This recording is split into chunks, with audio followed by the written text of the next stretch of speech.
You know what? We're so cheap. We've got plastic glasses. If this had been like a glass, I could have gone ding, ding, ding. It's the one time I've really, really regret our low budget. Thank you all for coming. Obviously, a very slow night on TV.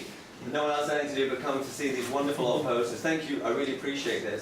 So I'd just like to talk briefly about the tradition and these films and these posters. And then, if anybody has any questions, I'll just be working in the room thereafter. So things kind of begin with this guy, Bruce Lee. So behind me, you see the poster for The Big Boss, which was Tarzan Daiheng, which was the movie that brought Bruce Lee back to Hong Kong. And one thing you have to remember is that in the minds of the Hong Kong people at that time, Bruce Lee was this cute little kid, Lei Siulong, who was in all these black and white melodramas. And they'd never seen him throw a fist or foot of fury in their lives. So Golden Harvest really had to say, hey, here's the kid who was like the Macaulay Culkin of Hong Kong, and he's come back, and now he's like a Rambo. He's muscular, he can kick, he can punch, he's a handsome guy. And so this poster, with the blood-red background, leapt off the theatre walls in Hong Kong to say, hey, there's a new hero in town. You notice that a lot of the times when they did these posters, the guys, the artists, were working just from stills, and they'd never actually seen the film. And occasionally that can lead to errors. And if you look on the bottom left, it's meant to be James Tien, who's the second lead in the movie, and it looks nothing like him. So I suspect that actually one of the artists had copied down the image of one of the Thai extras, and they kind of changed it a bit to make it look a bit like James Tien. This is a movie that Golden Harvest made around about the same time, The Invincible 8. And the reason we chose it is it's a really interesting poster design.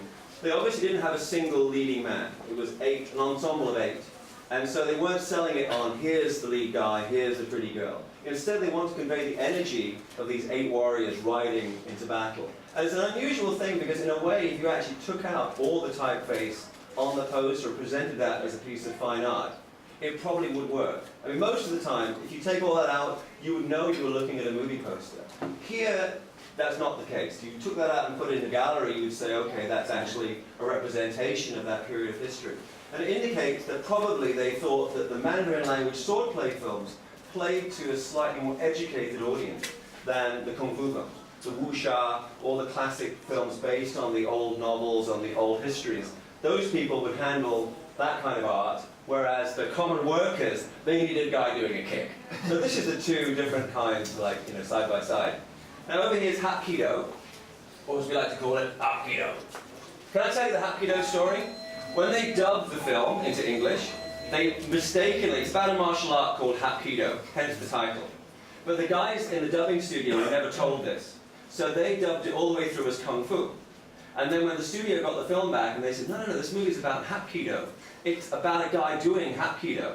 They then didn't bother to spend the money to actually have the whole film redubbed. They had one guy dub the word Hapkido over the word Kung Fu. So all the way through the film it was like, I've been learning Hapkido for about 5 months. Hapkido is really good. And even for the girls, I'll tell you the Hapkido, Hapkido, all the way through the film. So for now we can never say that seriously. We always say, how do you see Hapkido? It's a great film. What's interesting is that the full body image is that of Carter Wong Carter, who's like, yeah, he is the male lead, but he gets taken out of the picture 2/3 into the movie, and the real star of the show is Angela Mao. But they followed the usual formula of showing the leading man as the martial arts hero of the piece and focusing on the beauty of the leading lady. In this case, I think you could have reversed it. You could have had a pose of Angela Mao showing off her Kung Fu or Hapkido skill and an insert shot of Carter, because I think he's definitely not the lead martial arts hero of the movie. And in fact, most of the films that he and Angela Mao did together, he's very much the second banana, and she's allowed to shine in that kind of role. And an interesting insert shot, this is actually Bai Ying, who's one of the bad guys in the movie, Taiwanese martial arts star. And it shows you the longevity of Hong Kong action heroes. He's actually a bad guy in this movie, and years later was fighting Michelle Yeoh in The Line of Duty. So he was the guy who was in it for the long haul. And this one, a personal favourite of mine, being as I'm in the ancestry of Wong Fei Hung, is the great Quan Tat Hing, somebody I got to know when I first moved to Hong Kong. It's interesting, this is definitely working from the lobby cards, or the stills of the film, because this is very much taken from one particular lobby card, showing the venerable Quan Tat Hing as Wong Fei Hung. And they just wanted to convey the fact that the master has returned. This was one of the few colour Wong Fei Hung films. They had like 100 black and white ones, and then Golden Harvest wanted to bring the hero back in colour. And they shot this in Thailand with the Korean director Cheng Chang-ho, directing. All of his films are interesting. He directed King Boxer for Shaw Brothers, which was released in the States as Five Fingers of Death. And this was his chance to have the great Kwan Tak Hing. So they just kind of punch in on this image, and you see, it's almost impressionistic if you look at the brushwork of it. Really beautifully done. And Carter Wong relegated to supporting status. And again, this idea of having the beautiful face of the leading lady, who is Nora Miao Ke-Shu, who was the favorite leading lady of Bruce Lee in Fist of Fury and in Way of the Dragon. So that is The Skyfall. And here, this is a movie, arguably a better poster than it is a movie. It was the first film that director Law Wei did, giving Jackie Chan, the young Jackie Chan, a starring role. This is when he was spelling his name J-A-C-K-Y.